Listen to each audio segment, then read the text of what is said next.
Bonjour à tous, capsule juridique numéro 191 du 6 décembre 2023. Je vais vous parler aujourd'hui de la France et de l'Allemagne. En France, tout d'abord, le tribunal administratif de Caen a rendu il y a quelques jours une intéressante ordonnance.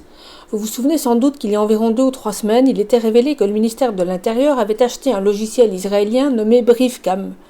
Logiciel destiné à permettre la vidéosurveillance algorithmique à l'aide des caméras installées sur la voie publique, c'est-à-dire en clair d'utiliser l'intelligence artificielle pour vérifier qui circule, à quel endroit et à quel moment, en fonction de critères de tri à définir. Différentes actions ont été lancées, notamment par la Ligue des droits de l'homme et le syndicat des avocats de France.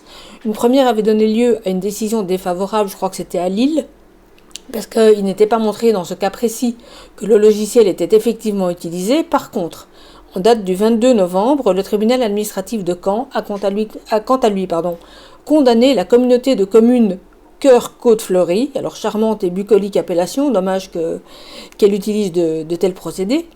La procédure était lancée là aussi par différentes associations, notamment la Ligue des droits de l'homme, l'Association de défense des libertés constitutionnelles, etc., toujours contre cette communauté de communes. Alors j'en viens à la partie de l'ordonnance qui contient la décision, donc après l'exposé des thèses de chacune des parties, pour vous lire 2 ou 3 paragraphes. Je cite. Les requérants soutiennent que la communauté de communes Cœur-Côte-Fleurie utilise depuis plusieurs années un dispositif de caméra augmentée couplé à un logiciel de vidéosurveillance algorithmique produit par la société Briefcam. Ils exposent, sans que cela soit contesté, que ce dispositif permet d'une part d'identifier les personnes physiques en fonction de leurs caractéristiques propres, à savoir leur taille, couleur de peau, couleur de cheveux, âge, sexe, couleur des vêtements et apparence, ainsi que leur manière de se mouvoir, et d'autre part de les suivre de manière automatisée. Il résulte de l'instruction, en particulier du guide des technologies de sûreté 2022 versé au dossier, que le logiciel Briefcam constitue une plateforme complète d'analyse de contenu vidéo qui s'intègre dans les systèmes de vidéosurveillance existants et permet d'exploiter le contenu de vidéosurveillance en simplifiant la consultation de ces systèmes et leur exploitation. Selon ce document, cette plateforme entre guillemets basée sur une combinaison unique de la technologie brevetée de vidéosynopsis et de deep learning, fermez les guillemets, offre notamment la possibilité d'accélérer les enquêtes en résumant des heures de vidéo en quelques minutes avec plus de 30 filtres de classification d'objets. Il ressort d'un communiqué de la communauté de communes Cœur-Côte-Fleurie que ce dispositif d'analyse vidéo a été mis en place en 2016 afin de transformer la vidéo brute en source de renseignements exploitables en réduisant le temps d'identification des menaces de sécurité. Il est précisé dans ce communiqué que l'intercommunalité s'appuie quotidiennement sur Briefcam pour faire progresser les enquêtes.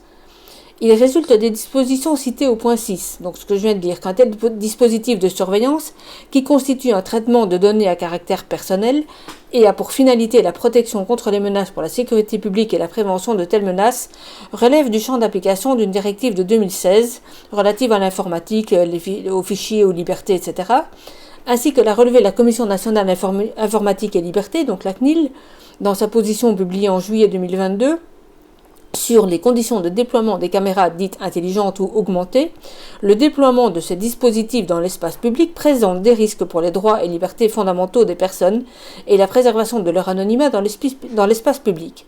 La CNIL a rappelé que la loi n'autorisait pas les services de police de l'État ou les collectivités territoriales à brancher sur les caméras de vidéoprotection des dispositifs d'analyse automatique permettant de repérer des comportements contraires à l'ordre public ou des infractions. Ainsi qu'il a été exposé, le dispositif de caméra augmentée utilisé par la communauté de communes, en dehors de tout cadre légal ou réglementaire, qui a pour objet de simplifier l'exploitation du contenu de vidéosurveillance et d'accélérer le temps d'identification des menaces de sécurité, permet d'identifier des personnes physiques en fonction de leurs caractéristiques propres. Il n'est pas établi ni même allégué que d'autres moyens intrusifs au regard de la vie privée ne pouvaient être mis en œuvre afin de préserver l'ordre public. Dès lors, les requérants sont fondés à soutenir que l'utilisation du dispositif litigieux porte une atteinte grave et manifestement illégale au respect de la vie privée. Fin de citation, et ceci débouche donc en fin d'ordonnance sur la condamnation suivante. Je lis à nouveau. Il est fait injonction à la communauté de communes Cœur-Côte-Fleurie de procéder dans un délai de 5 jours à compter de la notification de la présente ordonnance à l'effacement des données à caractère personnel contenues dans le fichier initialement constitué et dans toutes les copies totales ou partielles qui auraient pu en être faites, à l'exception d'un seul exemplaire dans sa dernière version à la date de la présente ordonnance, qui sera placé sous séquestre auprès de la Commission nationale informatique et liberté, donc la CNIL, dans un délai d'1 mois à compter de la notification de cette ordonnance. Fin de citation, et j'imagine que des procédures identiques sont en cours un peu partout, donc à mon avis on va les voir fleurir, et bien entendu je vous en reparlerai. En Allemagne, à présent, une association lance une plainte devant la Cour pénale internationale contre différents défendeurs, parmi lesquels Tedros Adhanom Ghebreyesus, directeur général de l'OMS, Albert Bourla, directeur de Pfizer, un certain Klaus Sichutek, président de l'Institut Paul-Ehrlich en Allemagne, et cet institut c'est en quelque sorte la FDA allemande, pour faire simple, Emmer Cook, qui est la directrice de l'Agence européenne des médicaments, Nanette Kotsero, ancien président de Pfizer, et Bill Gates, qu'on ne présente plus, Stella Kyriakides, qui est commissaire européenne à la santé et qui a signé les contrats avec les fabricants des injections, et bien entendu Ursula von der Leyen. Cette plainte se base sur la connaissance d'effets secondaires possibles dans les contrats eux-mêmes, ainsi que la reconnaissance de ce que les effets à long terme et l'efficacité des injections n'étaient pas connus. Comme le relève l'article publié à propos de cette plainte, je cite, « Par leur décision, les 8 personnes ont mis en danger la vie de 451 millions de citoyens européens et ont libéré les injections de manière injustifiée à des fins de recherche.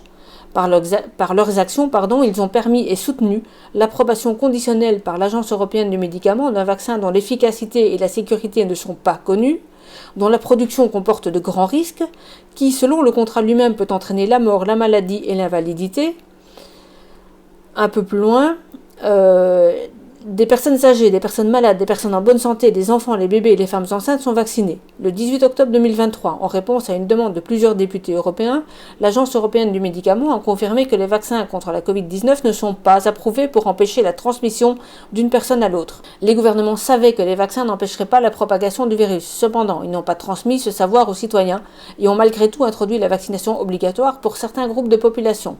Ce faisant, ils ont tous ignoré le code de Nuremberg et les droits de l'homme en général. Fin de citation. L'article contient également au bas un lien vers le texte intégral de cette plainte et ce document de 24 pages daté du 28 novembre reprend évidemment tous les éléments nécessaires et se termine par une demande d'enquête par la Cour pénale internationale en relevant, je cite, « Les crimes présumés ont été commis à grande échelle et institutionnalisés.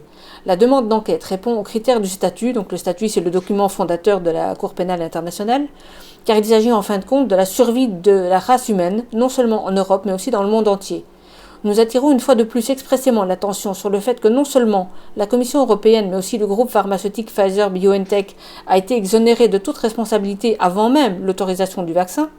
La Commission européenne a même approuvé la définition dans le contrat de préachat et a accepté comme allant de soi les dommages causés par les vaccins, futurs décès, handicaps, maladies et dommages économiques dus au vaccin dans le cas d'un vaccin qui devrait être utilisé pour vacciner les personnes en bonne santé.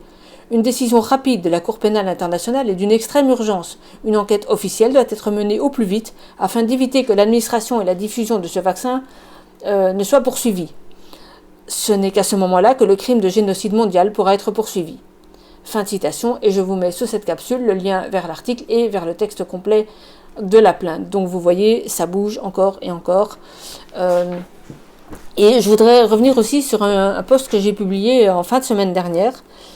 C'est un post que j'ai publié au moment où je venais d'aller faire un petit tour dans une des annexes du Code général des impôts, parce que dans le cadre d'un dossier, je cherchais une précision. Et donc je connaissais l'article dans lequel cette précision se trouvait, donc je me plonge dans l'annexe 3 du Code général des impôts, et à ma grande surprise, j'ai vu que toute une partie des définitions, des dispositions de cette annexe 3 était grisée soudain, alors qu'une semaine ou deux avant, ça apparaissait parfaitement. Non seulement grisée, à côté de certains des titres et des sous-titres était indiquée la mention abrogée. Je ne sais pas pourquoi, très bizarre. Alors, j'ai finalement pu retrouver ma disposition, alors pas tout de suite en fait. D'abord, j'ai commencé, pour trouver ma réponse immédiate, puisque ma cliente allait arriver, j'ai commencé par aller voir dans archive.org. Vous savez comment fonctionne ce site, j'imagine. Ce site capture et enregistre au fur et à mesure, de manière automatique, des millions et des millions et des millions de sites internet. Et permet surtout de voir l'état d'un site internet à une date antérieure que celle à laquelle il est en ligne pour l'instant. Et donc, moi, je voulais, par facilité, retrouver mon article dans une capture d'écran et puis explorer un petit peu et creuser cette question par la suite. Et en fait, j'ai été très surprise parce que même en allant dans archive.org, d'une part, il n'y avait aucune capture d'écran de cette partie de l'annexe du Code général des impôts pour toute l'année 2023, ce qui est très bizarre parce que, en général, c'est le genre de site institutionnel qui est capturé de manière assez, on va dire, assez régulière. C'est pas des intervalles réguliers, mais il y a des captures, en général, au moins 1 ou 2 captures par mois. Là, il n'y avait rien pour 2023. Or, on est pratiquement à la fin de l'année, c'est déjà très étrange. Mais comme je sais que cet article n'a pas changé depuis longtemps, toujours dans le but d'aller vite, je suis remontée jusqu'à une date de capture de novembre, je crois, 2022. Et je suis retombée exactement sur la même présentation, c'est-à-dire toutes les rubriques et sous-rubriques d'une grosse partie de cette annexe du Code général des impôts qui apparaissaient aussi grisées, avec pour certaines les mêmes mentions abrogées. Or, sur le site de archive.org, c'est totalement impossible en fait. Parce que même si au niveau administratif en France, on modifie certaines parties de ce code, pour une raison que j'ignore, eh bien il n'y a pas de raison que sur les serveurs d'archive.org ce soit modifié également. C'est vraiment très très bizarre. Donc j'ai fait un post à ce niveau-là. Et puis j'ai vu que le post circulait, mais incomplet. C'est-à-dire que les gens font circuler le post en disant, ben regardez, les impôts sont abrogés. Non, j'ai jamais dit ça. J'ai dit qu'il y avait une grosse curiosité. D'une part, dans la partie que j'ai explorée moi, ça concernait certaines dispositions relatives à la TVA, puisque c'était l'objet de ma recherche à ce moment-là. J'ai vu que dans d'autres parties du code lui-même, donc pas les annexes, il y avait apparemment le même genre de phénomène qui se produisait. Donc des sections et des sous-sections grisées. Alors avant de poster d'ailleurs mon info, j'ai interrogé un groupe d'avocats et d'experts comptables qui travaillent dans le même secteur que moi pour savoir si j'avais peut-être pas raté une annonce, parce que c'est tout à fait possible, on en reçoit tellement. Peut-être j'aurais raté une annonce d'une refonte du code, d'une je sais pas, n'importe quoi, mais personne ne comprend rien. Donc voilà, donc tout ça pour vous dire que quand j'ai posté cette information la semaine dernière, eh bien j'en étais au même point d'interrogation qu'aujourd'hui, c'est-à-dire je ne sais pas ce qui se passe. Ça peut avoir 1000 explications, bonnes ou pas bonnes, pour nous je veux dire. Ça peut avoir 1000 raisons, ça peut être des questions techniques, mais dans ce cas-là je ne m'explique pas pourquoi c'est pareil sur archive.org. Mais donc pour l'instant on va dire que c'est un gros point d'interrogation. Je n'ai jamais dit, pour l'instant, que les impôts avaient été abrogés. Je n'ai jamais dit ça. Donc faites attention quand vous relayez ce genre d'infos, ne raccourcissez pas. Mon propos était complet et je disais simplement, voilà, c'est étrange, je vais surveiller ça de près, moi et d'autres d'ailleurs, parce que je ne suis pas la seule à être étonnée. Mais voilà, je n'en tire pour l'instant aucune conclusion, si ce n'est que c'est étrange. Voilà. Donc soyez attentifs et s'il vous plaît, pour ceux d'entre vous qui ont la gentillesse de relayer mes posts sur mon canal Telegram, faites-le en entier, c'est-à-dire n'en prenez pas la partie qui peut-être vous intéresse le plus ou peut-être vous parle le plus. Pour l'instant, voilà, il y a des choses bizarres qui se passent sur le site Légifrance dans le Code général des impôts, le code lui-même et ses annexes, c'est vrai. On ne comprend pas, c'est tout aussi vrai, mais pour l'instant je n'ai pas de conclusion à tirer. Donc faites vraiment attention parce qu'on a vite fait d'être fact-checker en face.